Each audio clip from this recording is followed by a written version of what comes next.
First day of shooting Sierra is wrapped. Went pretty well. I love this crew. It's fun, especially Kelly. She's awesome. What do I say?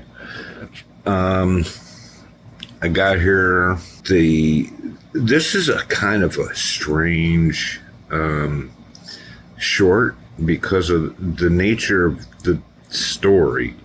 A lot of the footage that we're getting is going to be sort of TikTok-y.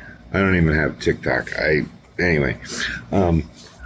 Actually, I had it and deleted it. But anyway, it's going to be kind of sort of TikTok-y, and but we're also getting some good stuff with Nate's FX3.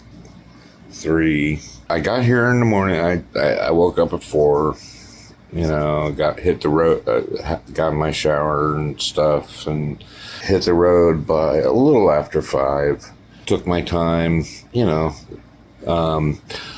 put the wrong address in my GPS, apparently, which is cool because I wound up getting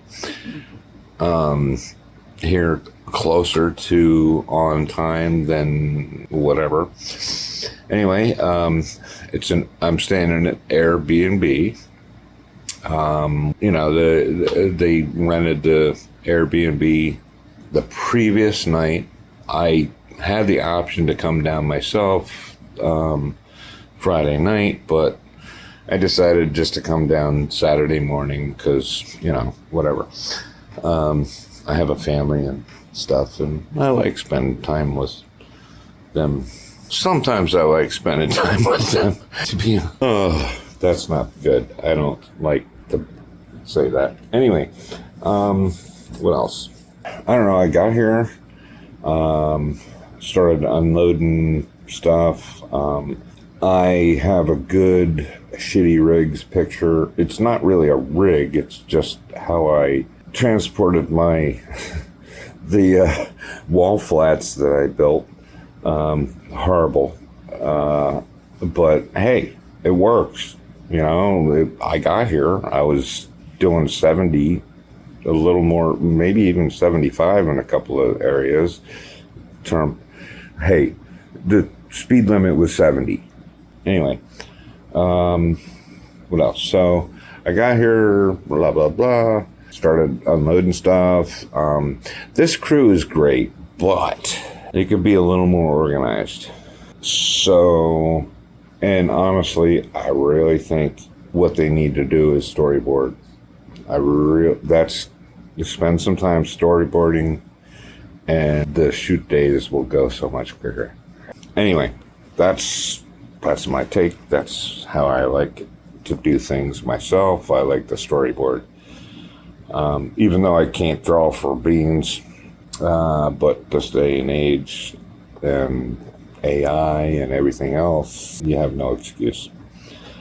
All right, so got here, back to trailer, and Yvette showed up with Crafty. Talked to her. I started getting stuff out. It was funny. I didn't know that there was people staying here the previous night, the Friday night.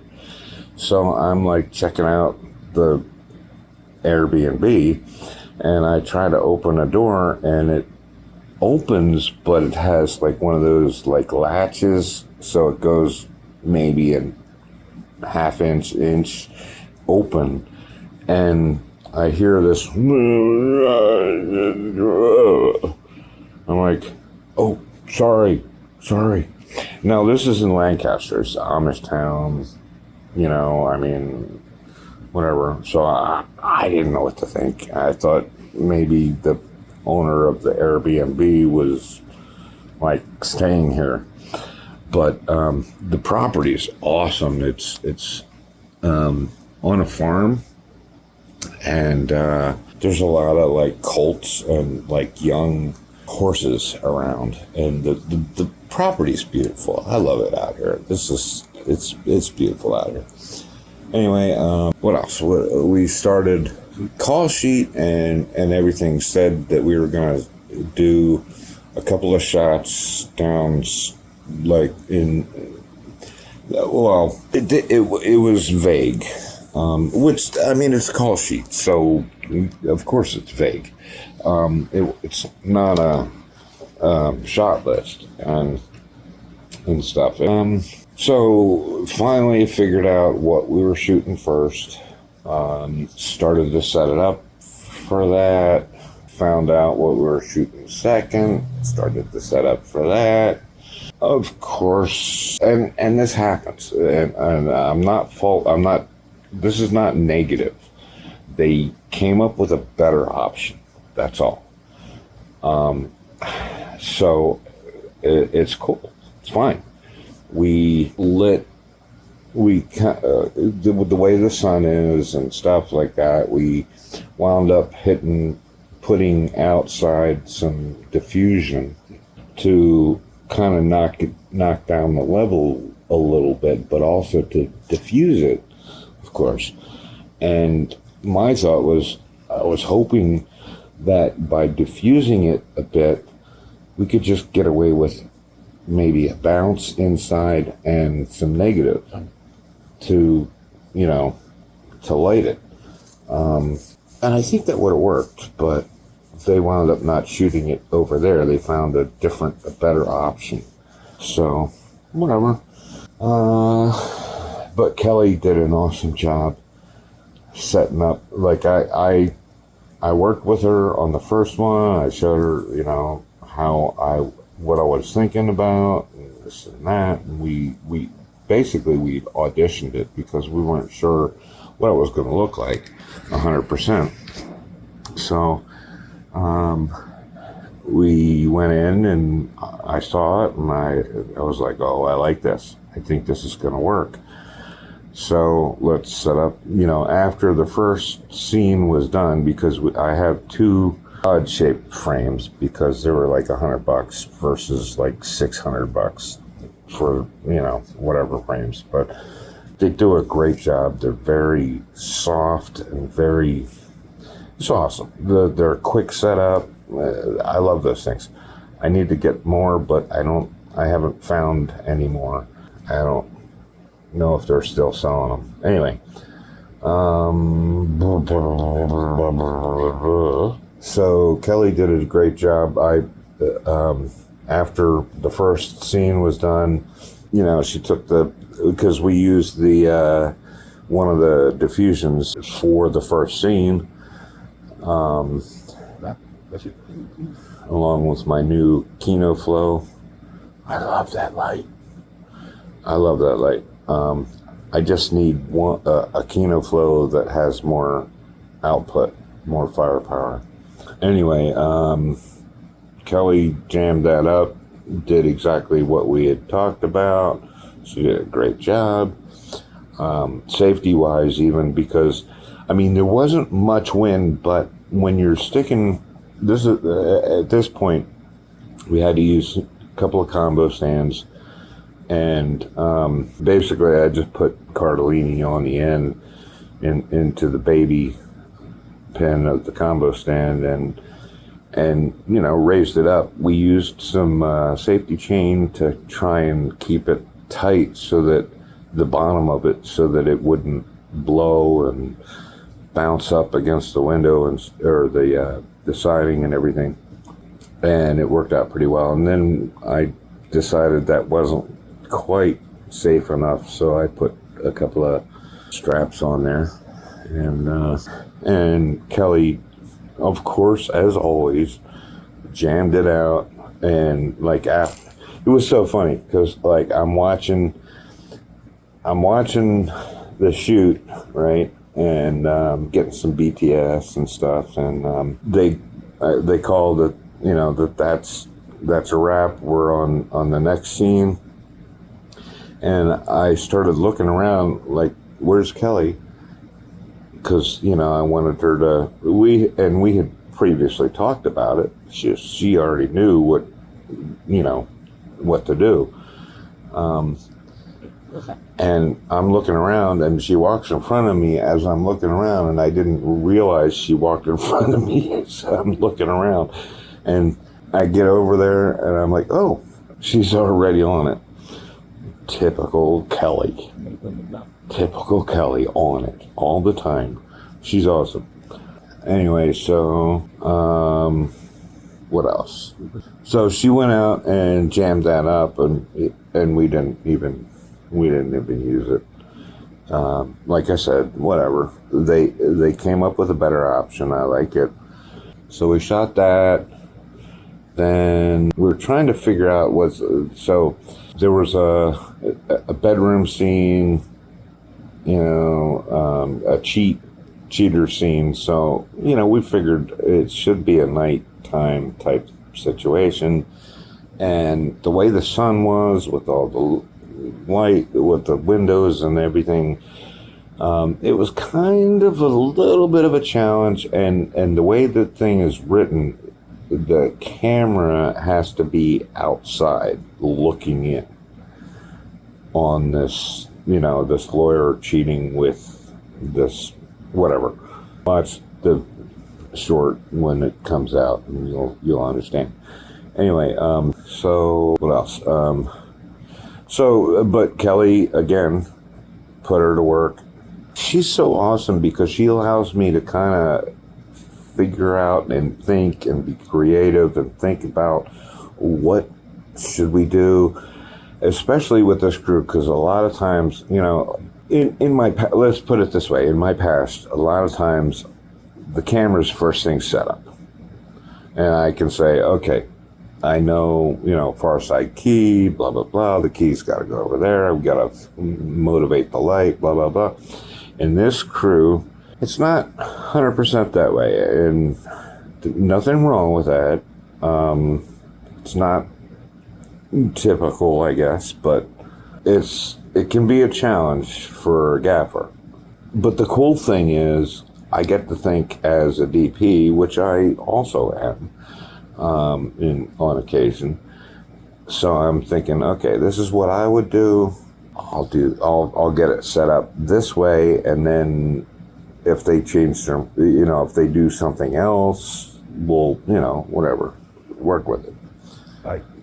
So that's cool. And yeah, I should have brought my 360 Insta360 so that I could do that instead of on my phone. Oh, right. Yeah. So this is what I really want to build a quick setup tent for Windows, right? Because that scene, where it needs to be night, but it's during the day, right? So if we could set up a tent, black out whatever other windows there are, and then set up a tent so that the cameraman can be inside that tent, where there's 3 walls plus the roof that would just black out. But that's what I really want to do. Figure out how to make something that's boom, bing, bang, bing, bang, boom, and it's set up and let it go. But anyway, what we wound up doing is and special help with Kelly again, just bouncing ideas off each other and stuff is that's part of the creative process that I love. Coming up with solutions, there's problems to solve. And anyway, we bounced ideas off each other. I don't know who thought of what, but wound up doing using a 4x4 floppy, like the director's kind of tent for, that you would typically set up for so that they can view the director's monitor and whatnot. That we did that on the other side, another floppy, and then we thought they were gonna shoot with the window closed because we knew there was no audio. MOS, mid out sound. That's the way it used to be. I guess this younger generation is calling MOS Man on the Street, but that was Vox Pops back in my day, because I'm old. Anyway, I guess Vox Pops in Latin or something means voice of the people or something like that. Whatever. I don't know. So anyway, I gotta get my teeth fixed. I'm so self-conscious about my teeth, especially right there. Anyway, right, so I was talking about the scene upstairs where the lawyer cheats, well, whatever, where the lawyer has his thing with the girl, let's put it that way. Anyway, so we set up that kind of thing. Like I said, I thought they were going to shoot with the window closed because it was, MOS. Mid-out sound, no sound. Sorry, I get annoyed when people change the definition of terms.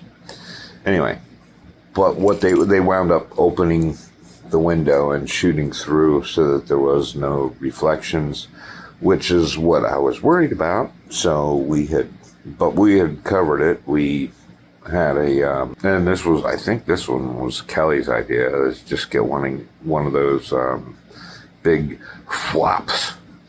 This is what I'm calling those 6-in-1 things that come in a circle and you open it up and it goes flop. And it has like green, black, blue, gold, silver, diffusion, white bounce, black. Anyway, we had one of those for black, and it's like a 6-footer. So that was ready to go for the reflections and stuff. I used one of my tube lights. I used my aperture B7Cs for practicals. Of course, this one got some haze, so I used my haze. I love haze. What else? Got the haze. Oh, this is the cool thing. Well, that was kind of cool. I heard like a big bang outside, and I decided to stop recording and go out and see what it was. And there was a dog. I don't know what kind. It was probably a mutt. I don't know. And it was a girl. It took me a minute. I had to grope the dog. I mean, I couldn't see. I was trying to see, I didn't want to call him or her. I didn't want to use the wrong pronouns or whatever. But, so I groped the poor thing and found out that it probably had puppies recently. Whatever. Anyway, shedding big time. But it was a cool dog. So I sat out there for a bit. But it was a cool dog. Anyway, what was I saying? Oh yeah, so we were shooting the lawyer scene. I think this is what I was saying, was like the cool thing is like with this crew is they're happy with the scene, right? But I'm like, he's a little fun. So they take me up on that. They're like, a lot of times I just sneak it in, but sometimes they're like, you okay? You good? I'm like, something's wrong. So give me a minute. And they do. They give me a minute, and I find something that I like. Put that. Hopefully, the plan is to put that extra 20% or 10% in to make it really better. And this crew allows me to do that, so it's really cool. What else? Anyway, so we got done that, and the next thing was to go to, for company break, and relocate, go to a park that's not even a mile down the road, and shoot some other stuff. Some cool people there for to act as cops. Street Lamps did a phenomenal job with costuming on this one. I can't tell you how many indie films I've seen where people are portraying cops and they have like just a white shirt, you know, with the badge and whatever, and the white shirt is typically 4 sizes too big, and it's all kinds of like, you know, unkempt and like wrinkled and just looks like crap. But if you look at any cop for real, they're usually put together pretty well, you know what I mean? But in this case, they did it. The vet found a prop company, I guess, and got like the bulletproof vest. She even got the radios, like the fake firearms. Because originally I was going to bring my own firearm and just, you know, kind of make sure that rust didn't happen. But didn't need to. She found like the rubber. There's a prop house that she found, and I don't know. I guess she rented it, so that's cool. But it's phenomenal job. Anyway, we get to the park, I guess around 2 o'clock, and it was pretty busy. The park was pretty busy. And I don't know, the location was not close to parking. So me being a little bit, I can't use mature. I don't want to use old. Fine, I'm old. Anyway, me being older, I didn't really want to bring everything. Oh, and I didn't bring the whole trailer because it would have taken a lot longer for me to get there. Because stuff was all over the place because we were trying to light 3 different scenes all at once, so stuff was spread out, whatever. And to get it back into the trailer so that the trailer could move without destroying my gear would have taken a while. So I loaded the back of the pickup. I dropped the trailer. I loaded the back of the pickup with like 4 stands and just stuff that I thought we might need and whatnot. But anyway, we get to the park, walk to where they had originally thought of the place, and it was for whatever reason, I don't know, we stood around and tried to discuss, and tried to figure out where to have it. I don't know, but whatever. Sun-wise, it was clear skies, not a cloud in the sky. So hard light. Around 3 o'clock. So I brought big frames so that I could cast some shots, diffuse it a bit and soften up the light and whatever. But ultimately, they found a better spot, which was further, which meant walking down a pretty steep grade. Yeah. I actually should have a handicap placard. I never went for it, although if I did, the doctor would have given it to me, given my motorcycle accident where I almost lost my leg. Anyway, so we moved down there, and there was a bunch of extras. There was a couple of policemen. It took a while to get everybody in place and all that. And once everybody was in place, they wound up actually using my camera because Nate's was kind of all rigged out and mine wasn't. And again, earlier when I was getting BTS, people are like, "Oh, take a picture." I'm like, it's video. I give me a couple of minutes so I can switch it away from video so that it can get a 12 megapixel picture, so I can't even crop it. And it does do. The Sony A7S III is a phenomenal camera. I love it. I will never complain about it. I will complain about people thinking that I'm a photographer, but whatever. That's why I've been trying to rig it out. But I still love having it be stripped down and stuff. Anyway, so where did that tangent come from? Alright, so we get down there, we set up, took forever, but they finally got wardrobe, got the policeman in place, even though, here's the thing, right? They needed to shoot a bunch of stuff before the policeman. So wardrobe should have been working on that while we were shooting the other stuff. The location that they found was decent for light, so I didn't even need,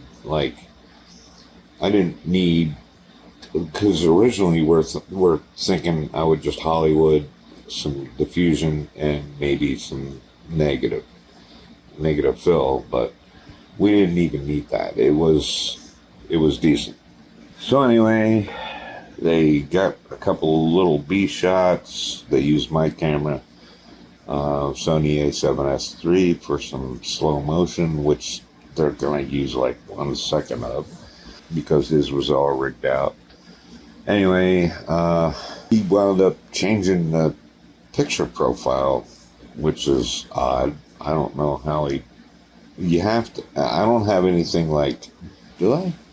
I don't think I have, I don't think I have anything mapped, because, these cameras today, it's not just Sony, all these cameras have like 15 buttons and dials and whatever, and you can map it to whatever you want. And I've set mine up the way I like it. But I don't think I never changed the picture profile. I'm always shooting log. So, I don't know. Anyway, somehow he changed that. And as he's shooting, I'm remembering that some of the BTS footage from the thing that I shot, well, the last time that Matt and I shot in the museum, we were getting some B-roll or whatever for that documentary. I noticed that I had like a little, and it was right there, a little dot. Maybe it was dust on the lens or something. I'm pretty sure I cleaned the lens, but I don't remember, because I'm old and I just don't remember if I actually cleaned it. So I went down there, I'm like, because my fanny pack, that's one of the things that I keep in my little fanny pack, or what do they call it in England? Whatever. Anyway, I went down there to maybe clean the lens, because I had the stuff in there. And anyway, I helped them with the way it's nothing against Nate. He just didn't know how my camera was set up. That's all. It's individual. Anyway, we shot that. Then it took like another hour before we were getting to shoot some more. And I mean, it was cool, because like everybody on this set is awesome and fun, creatives, and just, the creative people were fun people. So, but I'm looking at the time, and I'm thinking, we have to shoot these, different things, and if things don't move faster, we're gonna run out of light. And sure enough, we didn't run out of light. We wound up getting it done, but I did have to use my new Siriu 300X, whatever. I'm really glad I bought that, because it runs on V mounts. You put 2 V mounts and you can get 100% out of it. And I didn't need 100%, but we wound up using it. Got a bunch of yes. Anyway, we got done with that eventually, and now we get back to, well, I ran around. I had used some gaff tape on the ceiling for the lawyer thing, and when I pulled the gaff tape off, it pulled some paint off. So, and the place is not in great shape, so I decided I was just gonna, instead of like getting some spackle and really taking care of it the way I normally would, spackle it, let it dry, paint it, I just decided that I was gonna get some spray paint. And of course, I'm bouncing from one place to another, and I finally find it. And then I get back, and everybody who was staying at the Airbnb is no longer here. I don't know, maybe they're out partying or something. They're younger crew, whatever. So, of course, I wound up having to... That's the thing, right? The gaffers, nobody really thinks about this, right? Gaffers and G&E, period. We're the ones that are like constantly working. I don't, this is not a complaint, just so you know. I'm proud of it. That's my work ethic. That's kind of what makes me stand apart from others. And that's something that I've been trying to figure out, how I do stand apart from others. But my work ethic, I love doing it, so it's not work to me. Anyway, so I get back to the house, and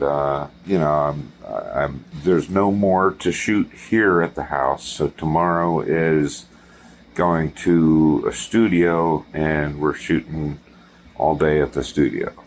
So when we left here, there was stuff all over the place outside. Open, my trailer was there, I had dropped it, it was open, stuff everywhere. The more expensive, obvious stuff was kind of put away, but still. Anyway, so I spent another, hour at least putting stuff away, getting it ready to, move locations tomorrow. And here I am.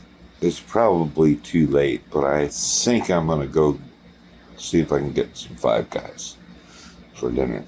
I probably should have grabbed it earlier because I was there like twice when I was looking for different things. Anyway, that's what it is. I'm proud. So after I finished all that stuff, right, I have to get in and recharge batteries that were used. So, although being in the studio tomorrow, we should have ample power. Turns out this one was okay. It was a big concern originally because there was I couldn't find hardly any outlets. And it seemed like the door to the basement, which we presumed was where the breaker box was, that was locked. I was actually probably gonna pick it, but I kind of decided not to, and we just decided, okay, let's just be very, very careful with what we use power-wise, and whatever. But anyway, at some point I did find an entrance downstairs, and I found most of the circuits in here are 20 amps, not 15, which is typically residential is 15 amps. So I'm like, oh, yeah, I'm not worried anymore. Anyway, so here I am. I didn't really have dinner. I should have. I should have gotten at Five Guys. I think they're probably closed at this point because it's probably, what time? I don't know, it's probably 9 or 10 even. It might be about, it's probably like 9 o'clock. So they probably just closed. Anyway, I have some food that I brought. It's kind of road snacks, jerky, and stuff like that. So, yeah, I'm not that hungry. So there might be some food left over from lunch, in which case I'll eat one of those hoagies or something. But anyway, it was a good day. It was a good day. I really enjoy this stuff. Had some conversations with some of the people, and they're like, about my business, and how, everybody loves me, which I sometimes don't understand. I do have a good sense of humor. I joke. I have a good work ethic. I've got a lot of gear. Maybe I don't have the best gear, but I make what they want better. Actually, better than they're thinking. That's my plan, is to always exceed expectations. And that's been my life story, basically. Whether it's, film and stuff, that's been my modus operandi. But anyway, I'm gonna probably eat some of my road snacks and go to bed. Call time isn't until 10 a.m. tomorrow. Right, so another one in the can. This was a good one. Once again, working with Yvette and Nate from Street Lamp Films. And they're a crew, good people, good stuff, good team, creative, lots of fun to work with. In all honesty, the only problem with working with them is there's moments where everybody talks a little too much and instead of work. But then again, a lot of the talking was about the process and figuring out, things here and there. And just because I really like to do storyboards, and I wonder if that is what their solution would be, because it seems like a lot of the questions that came up on set would have been answered primarily through the storyboards. And no, you don't have to be able to draw to do a storyboard. The process of just thinking it through, for me, and drawing stick figures and everything is good enough. But nowadays we have all kinds of tools that you don't have to be able to even draw. There's AI, you can do storyboards, but I haven't yet. I still draw stick figures. But anyway, I digress. It was a 2-day shoot, murder type short, but also, well, that's as much as I want to say. It was good. It was fun. Really good to see. And the cool part is there was a couple of spots where some improv got into it and made it better. Met a lot of good people, even ones that I hadn't worked with before. A lot of experienced people like Greg and I'm so horrible with names. I can't even remember her name. Damn it. She was awesome though. AD, and she was on the ball. I'm pretty sure it's her boyfriend too, Greg. He was on the ball too. They were both really cool. What else? My wall flats. The room for that scene was smaller than I thought, and the ceiling was lower than I thought. So I couldn't have stood the 8-foot wall flats up in there to begin with, because it was an 8-foot or maybe 7-foot, 8-inch. I could, let's put it this way, I could touch the ceiling no problem myself. I'm 6'2", so whatever whatever that is. But we used the wall flat. There was an 8 foot long, 8 foot and like 2 inches long window that we put the one wall flat in, and then just taped up the edges. Well, I put some wood in, and then some wedges in, and then we taped the edges, and then there was like another 6 inches above it, 8 inches above it that we used to block out. And I was able to leave the wall flats there rather than figuring out how to transport them back home, figuring out how to transport them there. I was completely useless on Monday for my day job because I was exhausted. I got home, reasonable. We got done around 10 or so, and it took me another half hour to 45 minutes or so to finish loading the trailer and ratcheting everything for travel. But then I stopped at a rest stop and had some dinner, and so I didn't get home until late. But and then of course I had to wake up at 5:30 or so for work. So I was like, anyway, look at his face. Hi, like a baby. Right, so I'm almost done. Pretty good because it's not been a week yet. Woohoo! Anyway, let's see. I wanted to talk about 2 setups. The second day, by the way, was really great too. All in one location. Got off to a late start because the facility was closed, was not unlocked and stuff. But no big deal. We got in, got to set it up, figured out, and set up. Like I said, the wall flat was used in the window, we couldn't even stand it up. It was, the ceilings were too short. But that was all fine. We set up a green screen outside because we wanted to make it look like an actual police station, in the hallway. So I guess I know I offered, but I don't know. Maybe I'll be doing it. Maybe Nate, whatever, whoever. The green screen was interesting. I wanted to put it back further, but the angle of the camera would see the ceiling of the room, the exterior room to the room that we were in. And so we kind of split the difference, moved it forward a little bit.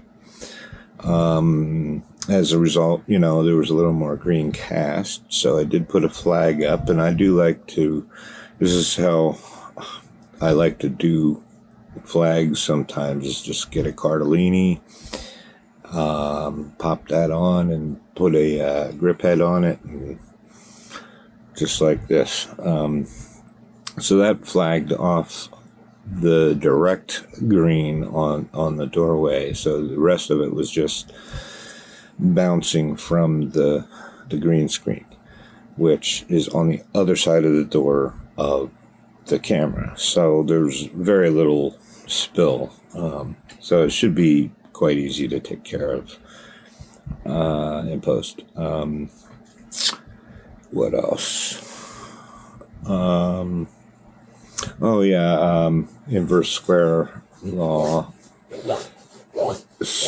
to light the green screen, because the way the light falls off, ultimately the best green screen lighting is the most even green screen lighting. So because light falls off, the way light falls diminishes, I should say, from the source, it's an inverse square, basically. So closer to the light, it falls off faster than it does like further away. So what that means is that further away, you're going to get, if you're not on the same plane, it's going to be smoother. Whereas the closer the light is to, you know, the plane. Like if I were to turn this on, you would see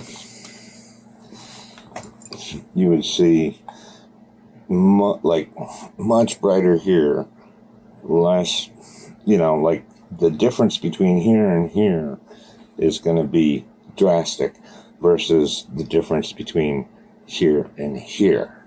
This is going to be much smoother. So what I did was I always try to do this is I usually use my RGB panels and just throw green light at it. Doesn't really matter. It's going to bounce green light and pretty much not much else. Anyway, but so I try to light the screen by crisscrossing it, so that the further the lights hit further away, so that in between it just kind of feathers in and gets kind of smooth that way. It was looking pretty good. It's not the smoothest I've ever had it, but you know, it would be easy to key out. What else?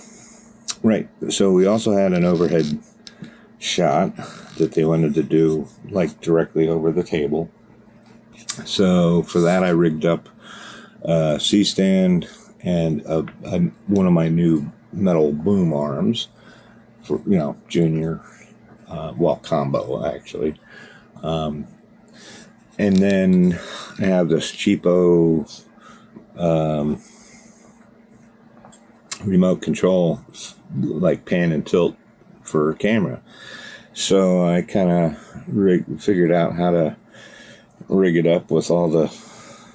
I had to dig into my adult Legos, I'll call them, the rigging gear and the various bits and bobs that we use to rig setups and stuff. And I finally came to, I guess, what did I do? I think I used a super clamp or Mayfer for the old school folks.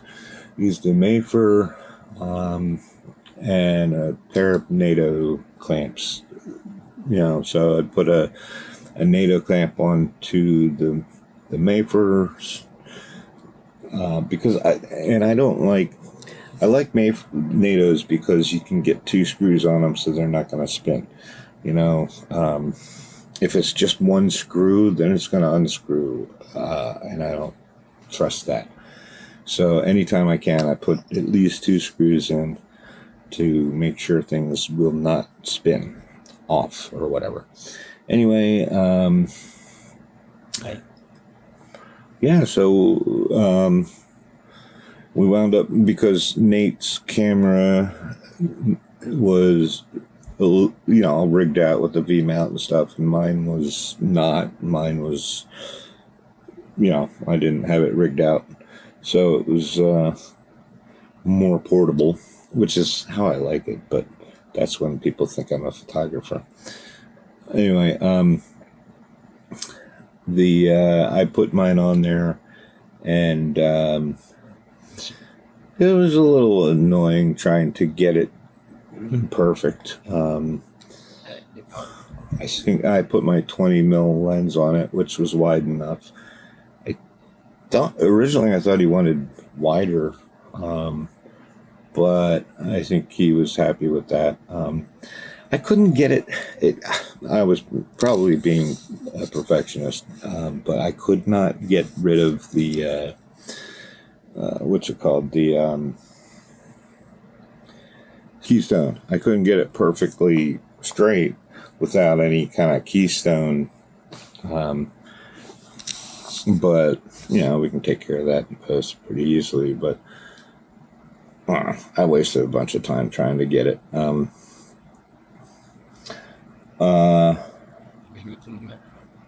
That said, this time that we did the overhead camera, like I said, I was prepared for it this time with the remote control head, But I really didn't need it this time. And this time I did use the combo stand instead of just a C stand, and use a ratchet strap instead of like a sandbag or whatever for to counterweight the thing. Worked out pretty well. What else?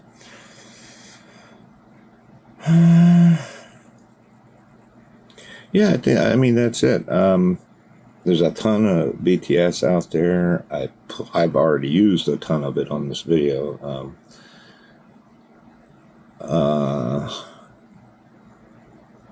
don't know. It was a good, fun one. I'm curious to see how Nate edits this, because I mean, literally, the script could be like a 4-minute gag reel, or they can drag it out a little bit, but you don't want it to get boring or stale. So really, I can't see it going much more than 6 minutes if he uses some of the FX3 footage with like a flashback type, or an enactment, with like put a vignette around it, and like zoom into the footage on the TikTok on the phone or whatever, and I don't know. It was really fun. I can't wait to do the next one with Yvette and Nate and Street Lamp Films, and it was good meeting all the other people. Got a lot of good contacts. I got to get them into my database of film resources. Reach out, find out what their day rates are and all that stuff. Oh yeah, and I owe Kelly a couple of links. I think I mentioned some tutorials. Anyway, I think that's it for this one. One thing that's cool though, just this morning, and Facebook, I really recommend. I know Facebook is for the old guys, but Facebook groups is apparently a really good way to get to network in the area. And I just hooked up with someone who's doing something. It's kind of unique, but it's a microdrama, and it's, I don't know, more about that to come. I'm gonna probably talk to her tonight, hopefully. Anyway, thanks, and I'll talk to you next time.